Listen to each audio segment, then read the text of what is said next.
Se você trouxe sua Bíblia, abra em João capítulo de número 11. Glória a Deus. Evangelho de João capítulo de número 11, versículo de número 4. Se você achou, diga amém. Quem não achou, diga misericórdia. Evangelho de João, capítulo de número 4, ou melhor, capítulo de número 11, versículo de número 4. Nós estamos aqui só para agradecer a Deus. Pelo menos para mim esse culto é de gratidão, porque a gente nunca sabe se alguém que entra no hospital vai sair. Então quando a gente vê sair, tem que agradecer, né? Esses últimos dias o que a gente mais tem visto é alguém que vai trabalhar e não volta, alguém que entra no hospital não sai, alguém que diz que foi para a melhor rede de hospitais e não é curado. Mas aí ao entrar aqui eu lembrei desse texto e desse versículo justamente. Quando Jesus ouviu isso, ele disse: esta enfermidade não é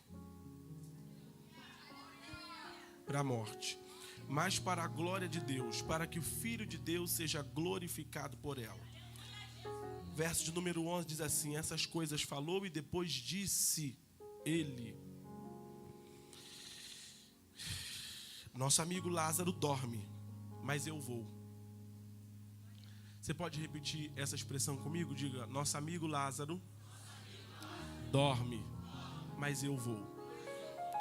Bom, esse contexto para nós não é nada novo.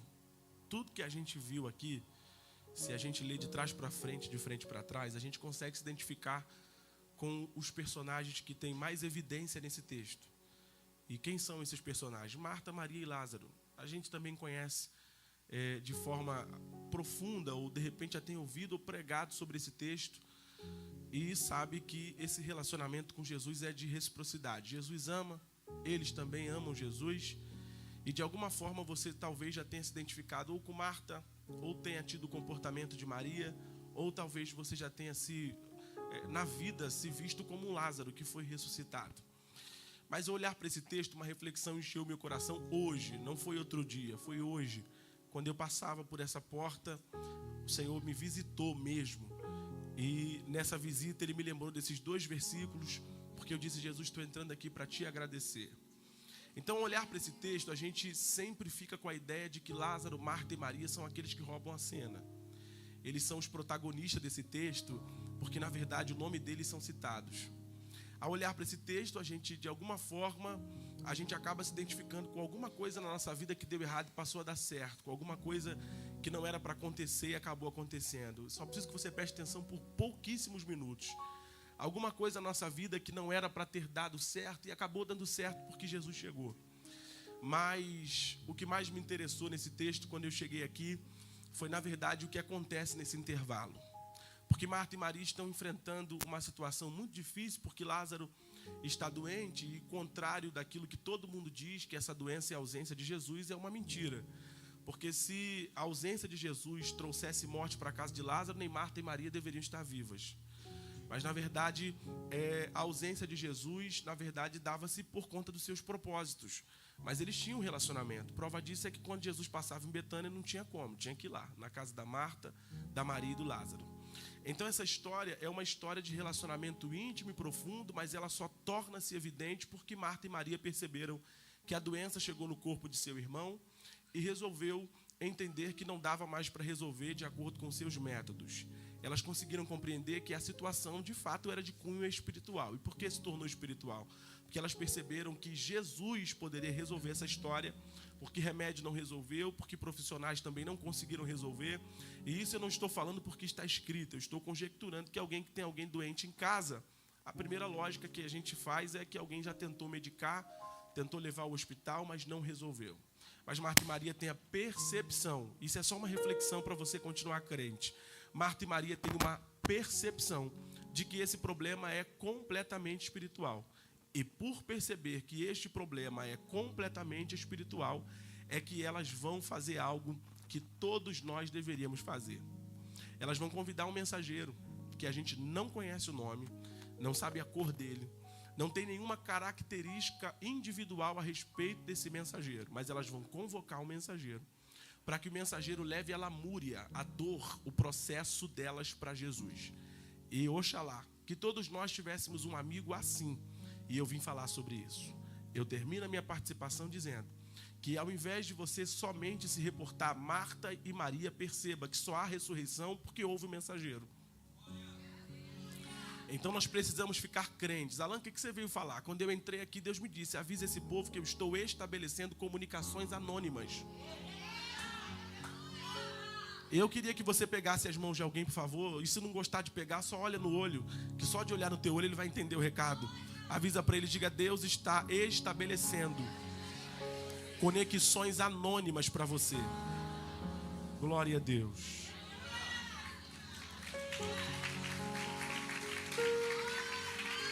Que a gente fica muito ligado nessa ideia. E eu passei um tempo da minha vida assim, achando que quem tem cara que resolve, resolve. Na verdade, quem tem cara que resolve, complica. Se você for para o final do texto, vai perceber que o Lázaro estava só doente, do nada foi parar na sepultura, do nada estava enfaixado, do nada tinha lenço no rosto. Quando Jesus chegou, teve que mandar tirar pedra, mandar tirar lenço, mandar tirar faixa. Ou seja, quem teve a oportunidade de facilitar, dificultou.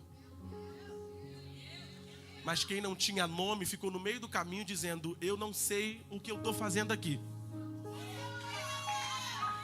Mas o período que eu passar na sua vida, eu não posso passar à toa. Eu preciso deixar alguma coisa. Alan, eu estou arrepiado. E não sei se você está aqui. Essas conexões anônimas, elas têm muito mais força e intensidade do que aquelas que parecem que são. Porque tem gente que tem o recurso, mas não facilita. Tem gente que pode abrir, mas não abre.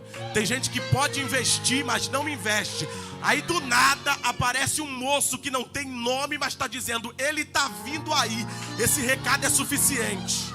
Glória a Deus, glória a Deus. E a Bíblia está recheada desses exemplos de gente que não tem nome, não tem dinheiro, não tem condições, mas é anônimo, cheio de mensagem na boca.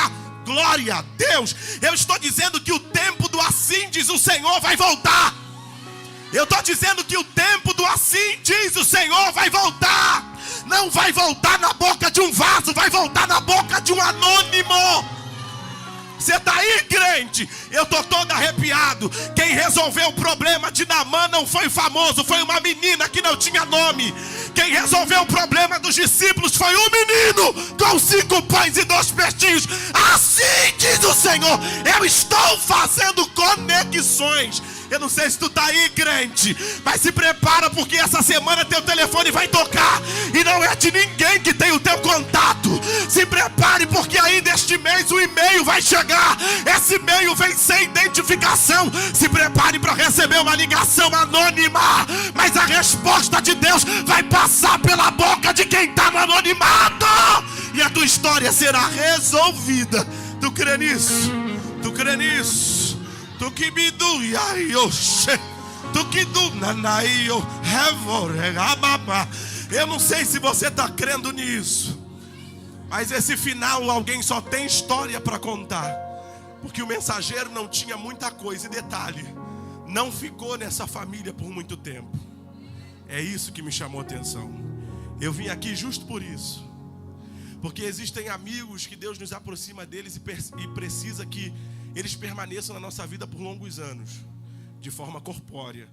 Todos os dias a gente precisa ver eles. Essas conexões existem, mas existem outras que é um período, assim como esse mensageiro.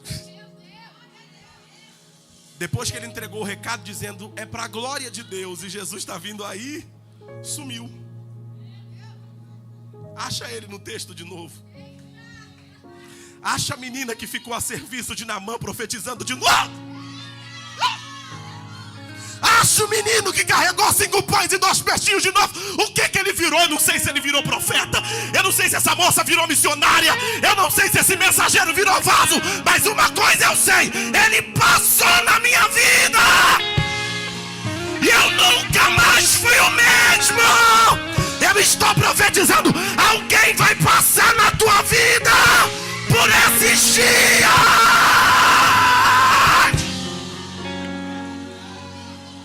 Alguém vai passar na tua vida por esses dias. Eu vou dizer até que você entenda. Alguém vai passar na tua vida por esses dias. Não estava na tua agenda, tu não tinha se organizado para receber, mas do nada alguém vai chegar para resolver o que tu não resolve. E se não resolver, vai te conectar a quem resolve. Você crê, moço? Crê tu nisso? Crê mesmo? Ei, ei, ei.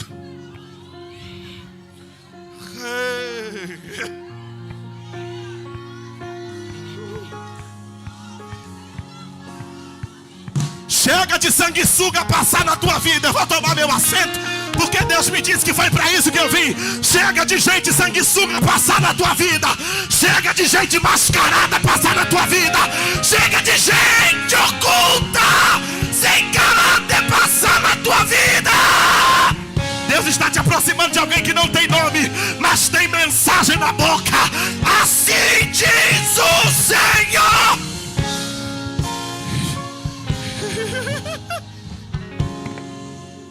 Eu queria muito que você tivesse ligado, que eu acho que eu... Você tem 1 minuto para ver Deus te dando conexões agora. 1 minuto.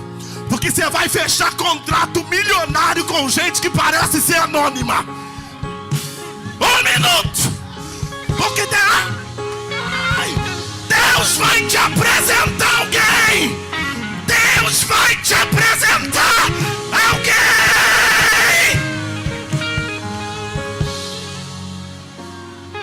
Corre aqui e dá um abraço no moço de camisa azul clara lá pra mim. E avisa pra ele, a conexão começou. Abraça ele e só solta quando você perceber que ele entendeu o recado. A conexão começou.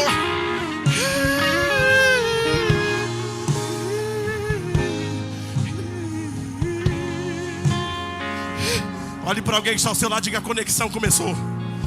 Ela já está aí. Já está aí. Não se espante com a surpresa, já está aí. Não se espante com as ligações, elas já estão aí.